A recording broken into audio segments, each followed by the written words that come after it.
Hi friends, welcome back to Giju's Kitchen. Please like and subscribe to our channel to support special children in need.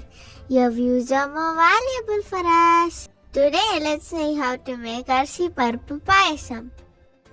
இப்போ வரப்போகிற பண்டிகைக்கெல்லாம் என்ன நைவேத்தியம் பண்ணுறதுன்னு கொஞ்சம் கன்ஃபியூஷனாக இருக்கும்போது இந்த மாதிரி ஒரு அரிசி பருப்பு வச்சு ஒரு பாயசம் பண்ணலாம் வாங்க. இதில் முக்கியமான பொருள் தேங்காயும் ஜாகரியும் தான். அப்புறம் பாசிப்பருப்பு, பச்சரிசி வச்சுருக்கேன், நட்ஸு, காடமம் பவுடர், ஒரு பிஞ்ச் சால்ட்டு, டேஸ்ட் என்ஹான்ஸ் பண்ணுறதுக்கு கீ வச்சுருக்கேன். டீட்டெயில்டாக டிஸ்கிரிப்ஷனில் கொடுக்குறேன் இன்க்ரீடியன்ட்ஸ் என்னென்னு. இப்போது நம்ம பாசிப்பருப்பை ட்ரை ரோஸ்ட் பண்ணலாம். லைட் ப்ரௌனாக அப்புறம் ஒரு நல்ல ஸ்மெல் வர வரைக்கும் அதை நம்ம வறுத்துக்கலாம். ஜாஸ்தி யூஸ் பண்ணலங்க. ஒரு 2 டேபிள் ஸ்பூன் பாசிப்பருப்பு, 2 டேபிள் ஸ்பூன் பச்சரிசி. ஃபஸ்ட்டு பாசிப்பருப்பை வறுத்து வச்சுக்கணும். பாருங்கள், லைட்டாக கலர் சேஞ்ச் ஆனோடனே அதை ஆறின பிறகு மிக்சியில் போட்டு கொரப்பாக அரைச்சிக்கோங்க. இதை ஃபஸ்ட்டு கொரப்பாக அரைச்சிக்கணும். அப்புறம் நம்ம அரிசி இருக்கு இல்லையா, அதை நம்ம வாஷ் பண்ணிவிட்டு ஒரு 10 நிமிஷம் சோக் பண்ணி வச்சுருங்க. பாருங்கள், இந்த மாதிரி தான் பருப்பை அரைச்சி வச்சுக்கணும். அதை தனியாக எடுத்து வச்சுருங்க. அதுக்கப்புறம்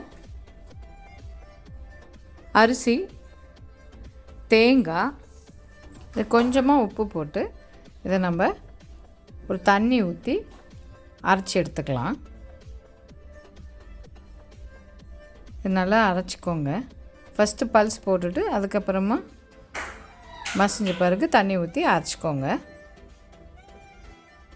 அதுக்கப்புறம் ஒரு திக்கான பாத்திரம் எடுத்துகிட்டு அந்த பருப்பு, அதுக்கப்புறம் இந்த அரிசி அரைச்சது, இதை எல்லாத்தையும் போட்டுட்டு நிறைய தண்ணி ஊற்றி அட்ஜஸ்ட் பண்ணி தின்னாக்கி ஒரு தண்ணி கன்சிஸ்டன்சியில் ஆக்கிக்கோங்க. இப்போ 1 கப்பு அரிசி அரைச்சது இருந்துச்சுன்னா 3 கப்பு தண்ணி ஊற்றலாம். நீங்கள் தண்ணியாக இருக்கணும், ஏன்னா அப்போ தான் குக் பண்ணும்போது அது நல்லா குக் ஆகிட்டு திக்காகும். இப்போது லம்ஸ் எதாவது இருந்துச்சுன்னா விஸ்கு வச்சு இப்படி அடித்து விடுங்க. அது நல்லா குக் ஆகணும். அப்படியே திக்காகிட்டு வரும். நமக்கு லோ ஃப்ளேமில் வச்சு குக் பண்ணுங்கள். கிண்டிகிட்டே இருக்கணும் அப்பப்போ, இல்லைனா அடியில் உங்களுக்கு கொதி வர வரைக்கும் கிண்டிகிட்டே இருந்தால் தான் அது, இல்லைனா உள்ளே இறங்கிடும், அப்படியே அடி பிடிச்சிடும் உங்களுக்கு. பாருங்கள், திக்காகிட்டு வருது. இதில் நம்ம காடமம் சேர்த்துக்கலாம். இப்போ ஆல்மோஸ்ட் நம்மளோட இது குக் ஆகிடுச்சு. இப்போ தொட்டு பார்த்திங்கன்னா அந்த அரிசி, அந்த பருப்பெல்லாம் வெந்தது தெரியும் உங்களுக்கு. இப்போது நல்லா குக் ஆகிடுச்சு. அதுக்கப்புறம் நான் வெல்லத்தை கரைச்சி கொதிக்க விட்டு வடிகட்டி வச்சுருக்கேன். அந்த கொதிக்க வச்ச வெல்லத்தை இதில் நான் சேர்த்துக்கிறேன். நல்லா மிக்ஸ் பண்ணிக்கோங்க. மிக்ஸ் பண்ணிவிட்டு லோ ஃப்ளேமில் ஒரு 5லேருந்து 10 நிமிஷம் அது கொதிக்கணும். கொதிச்சா நம்மளோட பாயசம் ரெடி ஆகிடும். மினிமம் லோ ஃப்ளேம்லேயே வைங்க, இல்லைன்னா அடி பிடிச்சிரும். பாருங்கள், நம்மளோட அரிசி பருப்பு பாயசம் ரெடி ஆகிடுச்சு. இப்போது பூஜைக்கு எல்லாம் நான் எடுத்து வச்சுருக்கேன். இப்போது நட்ஸ் போட்டு கார்னிஷ் பண்ணால் பாயசம் சாமிக்கு நைவேத்தியத்துக்கு வச்சிடலாம். அன்றைக்கி நாங்கள் வரலட்சுமி பூஜைக்காக நாங்கள் திங்ஸ் எல்லாம் எடுத்து வச்சுருந்தோம். அதான் அரேஞ்ச்மெண்ட் பண்ணி வச்சுருக்கோம். ஹோப் இந்த வீடியோ உங்களுக்கு பிடிச்சிருக்கோன்னு நினைக்கிறேன். நீங்களும் இந்த ரெசிபியை ட்ரை பண்ணிவிட்டு உங்கள் கமெண்ட்ஸை ஷேர் பண்ணுங்கள். See you soon with another interesting recipe. Eat healthy, stay healthy. Bye.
ரொம்ப டேஸ்டியாவே இருந்தது ஃப்ரெண்ட்ஸ். உங்களுக்கு இந்த வீடியோ பிடிச்சிருந்தா மறக்காம லைக் பண்ணுங்க, ஷேர் பண்ணுங்க, சப்ஸ்கிரைப் பண்ணுங்க. பை.